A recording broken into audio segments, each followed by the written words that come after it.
Once upon a time, a friend called me and she told me that her newly acquired startup needed somebody to set up the research team. I interviewed over coffee, startup style, and then sold the team on a pitch about democratizing research and finding a way to level up the product managers and designers who were already interviewing tons of people already and doing their own research work.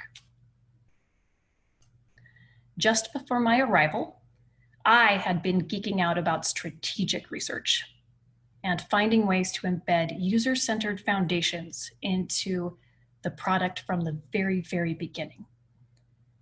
Since I was joining an acquired startup, I knew that they were going to be building lots of new products and new features and exploring new business models in a way that would benefit nearly everyone there from the power of strong user-centered foundations and innovation research. And I loved the idea of playing with new idea incubation, and I was thrilled at the idea of finding ways to scale not only standard issue research, but finding ways to democratize and scale foundational and strategic research. I arrived nearly a year ago at the beginning of June 2019.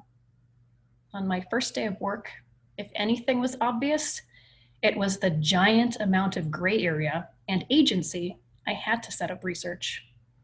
It was truly from scratch. I had a list of people to meet from my manager, very short list, and like a good researcher does, I began scouring the secondary. I was searching Slack and wikis to find out what research existed and what research was like in the rest of Autodesk. I knew this game. I love the fuzzy front end of problem framing and scoping. So I just started borrowing all my processes and tools for new product incubation. I was going to do org design with my lean startup, lean research, and lean enterprise tools. I was ready to concept test, iterate, fail, and repeat until it was time to scale. As I came to this realization, I remembered doing this interview I did years ago with a startup founder in the middle of building his very, very new window business. He said, "Your job as a founder is to keep your company alive every day. Your to-do list always is, what do I need to do to keep my company alive today?" I began to feel that way a lot. I had left a company where my research reputation was strong. Now, here, that reputation meant absolutely nothing. Nobody cared what I had done in the past. They cared about the promise of democratizing research that I had sold them. So there I was, getting funding for tools and headcount by pitching vision and trying to solve any research problem anybody would let me put my hands on so I could prove immediate value. I wrote usability tests. I found the user testing account. I sold leadership on a 5-year research vision plan with a goal of having 1 researcher per 5 designers with a matrixed versus centralized philosophy. I trolled old SharePoint sites for journey maps, and I found out we didn't have any. I taught research school. Every day was an experiment in finding out what kept the research practice alive, and what experiments stuck, and which ones to quickly kill or table. Like the day I tried to teach everyone about quant data and realized we needed to start with, hey, what's a metric and why do we need to care about them? And not, hey, everybody, let's learn all of the basics of statistics in an hour. I also quickly found myself on the advanced course. 3 reorgs in 9 months changed my original scope of work from 1 group to 6 groups in 4 time zones and 4 countries. And of course, there was this global pandemic. I was ready for new and fuzzy, but even this was a little fuzzy for me. There were days when I felt like I was building a research practice on a double black diamond course and that I had wandered on from the green bunny trail. But back to the value prop of this presentation. Here's what I have done so far with all the lessons of the advanced course. Here is the deck I wish I could have handed myself on the first day of work. And the one I wish I could have referenced on the darker days where I wanted to quit and I cried at lunch.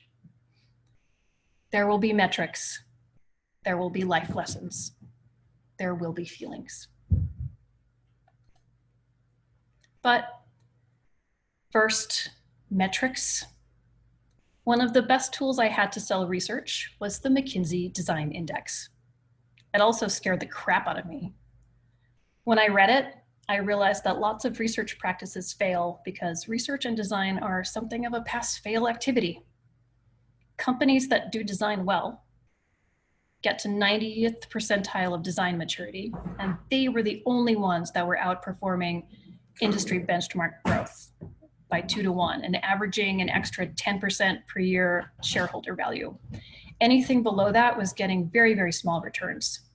So if I wanted research to be truly effective, I needed to make a plan that went from no research practice to industry-leading research practice as quickly as possible.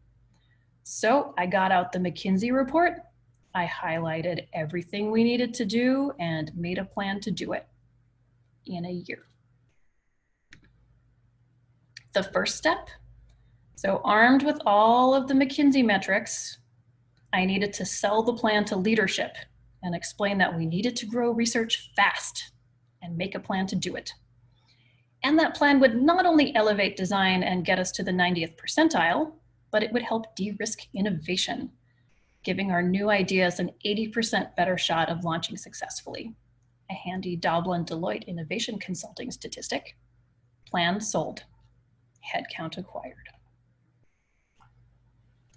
Next, it was time to execute that plan. I needed to solve research problems and to do them in a way that involved strategy, concepting, iteration, and user-centered, metrics-driven foundational research. All things that I love to do, but things that were all very, very, very new to my colleagues. I learned very quickly that they all had very, very different user needs themselves. And like a Jeffrey Moore innovation adoption curve, some of them were easier sells than others. The thing I didn't know that I wish I did, they all needed a different approach to research and very different relationships to me and the rest of the research team. So I had 4 groups to deal with, and not all of them were immediately friendly. Like startup life, I had my early adopters. They were ready to learn, and they were the ones who were easy to find. And in a lot of cases, they found me. In the first week of work, I remember introducing persona-weighted feature matrices to one of my favorite early adopter teams. They loved it, and they ran with it. But alas, they were not the majority. Most of my colleagues had been doing their own research, and they wanted me to make them the research leader. I had promised to democratize research, it was fair, and they definitely didn't need a research governess. They needed tools to understand and use research themselves. I also had a group of colleagues who were in serious research debt, aging personas, understaffed research for years, but they had researchers, but they were spread pretty thin and not enough to get good, meaty research coverage, like the kind that gets you to McKinsey levels. But they did have just enough to recognize good research. They were the first really great independent users. In scaling research, I adopted an old operations lesson from business school. There are 2 paths to scale, and the first question to ask is the thing I want to scale a job shop or a production line? Research done well involves a lot of deep thinking and analysis, so it can't be automated like we would do a production line. But it could be scaled like a job shop by making kits like the Nike shoe factory does to customize their many, many, many shoes. So I started making lots of research toolkits. So these teams could do more work themselves and then rely on the research staff for the trickiest bits. The research debtors loved these and they ran with these. Then there were the execs who just needed to know everything now. I remember being in a meeting with the startup CEO when I realized that we had no journey maps of the construction planning process. And we really, really needed them, all of the teams, and we needed to start building them immediately. Yes, of course, go build those. I need them too. Can they be done in 3 weeks? Dustin said to me. I tried my best to hide my panic. Dustin, it's probably going to take a year. Okay, you're going to have to find a way to do them way faster than that. And I realized that I was on a different planet and a different scale now. I got research headcount, but I was a bit terrified, and I was trying to find a way to deliver this project and do good research and otherwise keep the research practice alive on its first big mission. While moving fast, one of the hardest things I learned was always, always, always invest in people first, then processes. When I reviewed my hard days of the first 6 months, nearly all of them were the times I tried to put processes above solving people's actual problems. It seemed like a no-brainer from a user-first, user-centered, co-design advocating researcher, but I really, really learned the lesson the hard way here. I also learned that problem solving isn't enough. How the problem was solved was just as important. So these early adopters, they were so learning and growth focused. I really could give them anything and they would scale it themselves and then they would teach other people. I couldn't screw it up, except by not remembering to take care of those teams. They could easily run research independently, teaching themselves, and really didn't need me for a lot. But by taking the time to run research school, send articles, set up office hours, and otherwise lead self-directed learning was extremely valuable to them and to the health of the entire research culture. The Make Me the Leaders wanted self-service. Even on the tricky things where a research expert would totally make sense, they really wanted the kick the tires method. I had a big lesson when a design colleague suggested I send a giant linked list with articles about each and every of the many, many activities we were going to do during a week of write testing, and showed everyone the canvases and plans with excruciating detail way ahead of time. Again, fuzzy front-end person, not my style. I'm more of a let's try it and start up wing it. But that was not going to fly. So I prepared all that documentation and I sent it the Friday before the workshop.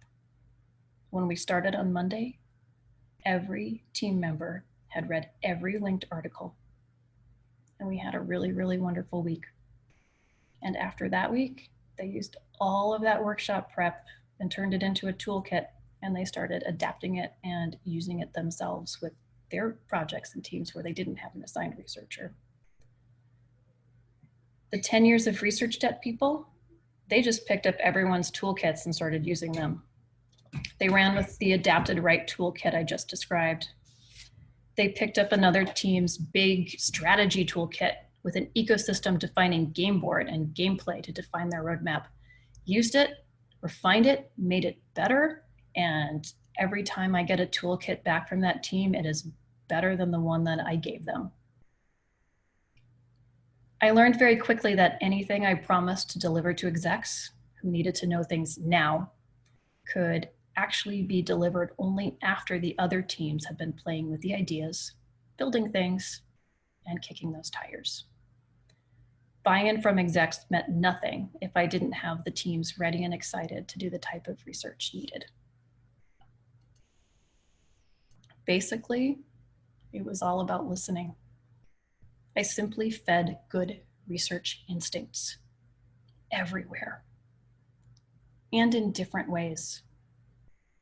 The other major way I faltered that I know now and wish I would have known about then was that selling the right research in the wrong way doesn't work. Execs didn't need teachers, they needed problem solvers. The Make Me a Leader people needed allies, not partners. Learning the differences in the relationships with research was key to meeting metric success.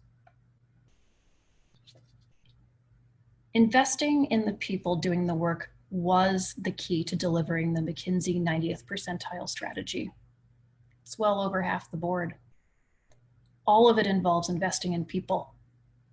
And for me, I learned that this was one by one, team by team, group by group, and solving their live in front of them research problems in the way that they wanted to solve them.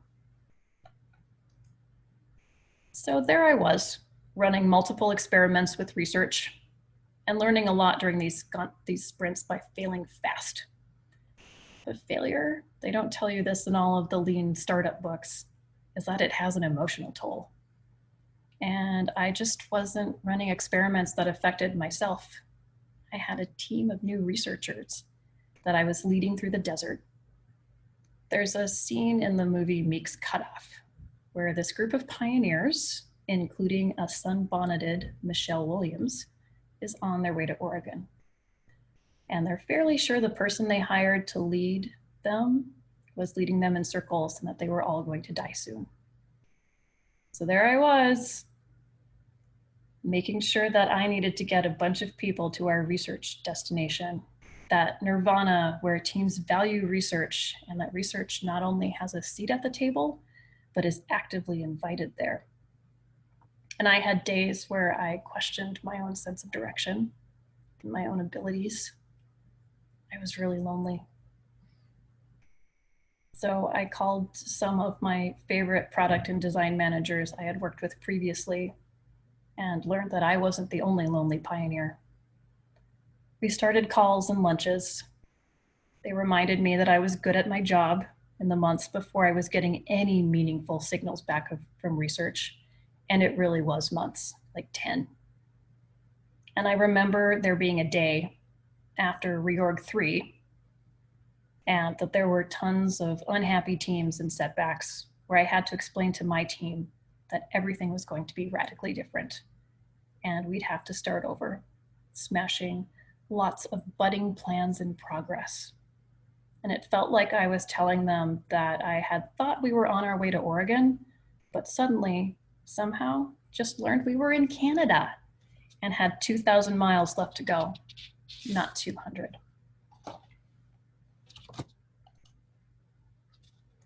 What I did learn was that I had a great team who loved research and needed their love and their craft reflected back to them too. I also needed them to be my partners. We were in this mission together, and it was better when we had all of our brains building the research team, not just mine. We relied on the expertise of the person who had the best sense of direction at any given moment. As a part of that, we learned our early adopters were valuable because we needed them emotionally. It was fun and easy and rewarding to work with them. Growth and growing together was wonderful. They were the research geeks' best friends. The make me the leaders were the most challenging. I remember telling my team that we needed to chalk up 6 big wins, forging new frontier in research and proving great feats.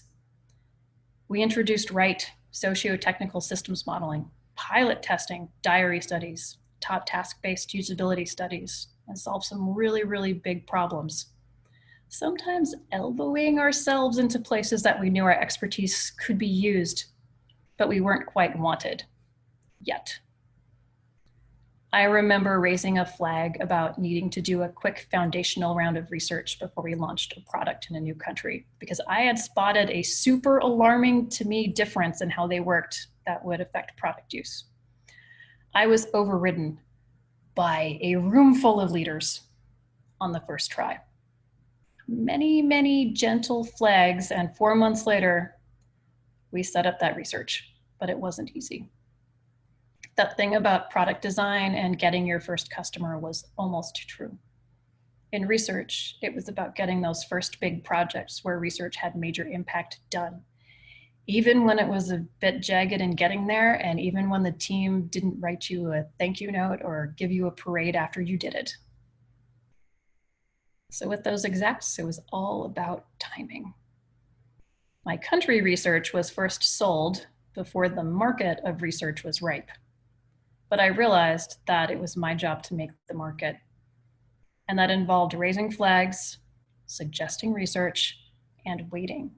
listening until the research you know will work made sense for the team and I was in a position to deliver it.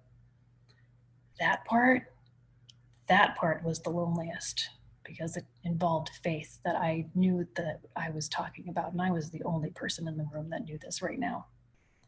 And I just had to do it. And so for 6 months, I was not a very popular human. But again, with execs, when you are ready to solve the problem that they have in their hand, and they remember those things you said, all that work suddenly makes all the sense in the world in a minute. So the researchers on my team didn't need a lot of coaching on how to do research, which is what I thought I would be spending a lot of time doing. They were really brilliant at that already. They needed support in being new researchers in a place where research was being established. A lot of times that involved balancing assignments to make sure no one was getting too fatigued, but got to do really challenging projects and still had fun and got to grow as researchers themselves. Spent a lot of time fighting over who got to work with the fun early adopters. I also learned how to be vulnerable. The team didn't need a fearless leader. They needed an honest one. There was one day that I told them that I was having a bad day and it was challenging. And then after that, they knew that it was okay to tell me the same thing. And I learned that if they told me about those days, I could do something about it, even if it was just listening and telling them that that really sucked and that I wish it were better. I sometimes hear them coaching other teams like I coach them. And I learned that what I do and how I show up is always more important than what I say. So that design truth of experience map logic holds true too. One of the other things worth pointing out is that I had worked in very well-established research practices. And I will admit, I took the importance and elegance of research ops for granted. I may have even been annoyed in the past by process-heavy, rules-based ops culture until I had to set it up myself. These are my time estimates for what I spent setting up basic ops. The first two, mostly getting tools, user testing, Dscout, finding Qualtrics online, and getting accounts for everyone took a solid 160 hours of work over 6 months. I learned a lot about budgets and about corporate contract negotiation. Setting an incentive policy. Boy, oh boy, that took much longer. My original team adopted it after a few months, and the latest 3 are just starting to be on board with a consistent policy. The liability insurance, finding budgets, deciding what was acceptable were discussions I didn't think I would need to have, but they were absolutely critically important. Data privacy and user ethics, those were given to me, but I realized that the culture of how we treat user data isn't a given. And it's really, really, really hard to understand and explain to somebody. And it's something that we as companies need to understand on behalf of our users, because it's way, way different than the rules of just having a conversation with a customer. And it's also difficult to explain why the rules for research need to be different than the ones for sales and customer success. I remember having a conversation about it not being okay for me to look up my own parents' company in our database, especially since my parents and I never discussed money at home, even though I could and did have access to that information. So I tried and tried, but the metaphor that finally worked with the teams to describe data privacy is the fact that just because your friend may have given you keys to her house to water her plants while she was on vacation doesn't mean that it's okay to rifle through the underwear drawer. Tread with data lightly. Only look at the things you need to look at. It seems so simple, but taking care of the ethics and governance of research needs good rules fast. And it wasn't an easy sell. In fact, it was easier to sell overall strategy to the execs than it was to set up ops. One of the narratives that I wish I had known to craft was, what is the difference between research and talking to customers? When I first started getting this question, and I got it a lot from nearly everybody, I thought it was a question to be answered with logic. Like, how is the research process different? How is it better? Or what are the features of research? I failed many, many, many times before I answered it properly. And until I remembered my own product building advice. You need to solve people's problems and not sell them a bundle of features. Nobody wanted to buy the features of synthesis and analysis. And I realized the real question was not even, how can you help me make an awesome product with research, but a more fundamental one. How do you keep me safe in my job? I came to set up research with a group of people who defined research as a big part of their jobs before I got there. And here I was with a bundle of features trying to sell them on how to do their jobs better, which is the thing that I kept telling them doesn't work well with product releases. So why on earth would it actually work here? So all of my make me the leader, I don't need a governess people, they really needed a good answer to this question from me. They needed to know about how me enhancing, allying, partnering, teaching, problem solving were all in ways that made their work richer, more meaningful, more powerful, and were not about taking away parts of their jobs. That was the key to answering that question in the way that established safety first. And then that allowed us to get into the wild, fun play with fuzzy innovation and new ideas. So this conversation, it was basically the same for everyone, from newly hired designers who geeked out about journey maps in an afternoon, to a sales strategy leader who was a kindred spirit in finding real ways to make customer-centric sales and R&D strategy happen quickly.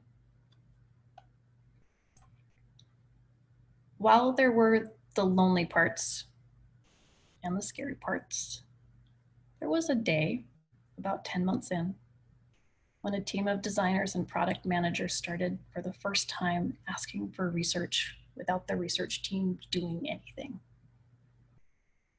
And I was in a few meetings lately, a little over a year in, where the biggest team wishes are learning more about synthesis and how to keep research repositories and how to do really great research shareouts. And people are starting to geek out about research planning and the power of socio-technical ecosystem strategy. There's budding love for making hundreds of the lightweight prototypes and knowing that the best thing that we can do in research is throw away 90% of our ideas as quickly as possible. When I look at that McKinsey dream of getting to the 90th percentile design culture that gets those big ROIs, this is it. This is what it looks like for real. To get there, in this org, I had to develop deep trust in the innovation process, showing up every day and throwing away 90% of my own work, and always, always trusting that research is all about understanding our users and solving their actual problems, delivered in the way they want them to be solved. It's the absolute basic first lesson of research. Take care of your people. And those people, they'll take care of more people, and they will build amazing things. When COVID shelter in place happened, the teams that I had all needed to arrange a lot of research, and it was scary. So I did what I could do. I put together the 8th research school on advanced listening, or how to do research while you are stressed and the person you're interviewing is probably stressed out too. And because the practice was strong, they listened. I keep getting stories about what they took away from that presentation. And the most valuable thing that I taught them was a trick that I actually learned in a yoga class, that when you put your palms up and your tongue on the roof of your mouth, it signals to your body that it's time to listen actively. And they are using it in their research, but they're also using it in their meetings and with their family members. It's the absolute basic first lesson of research management. teach your people to take care of people.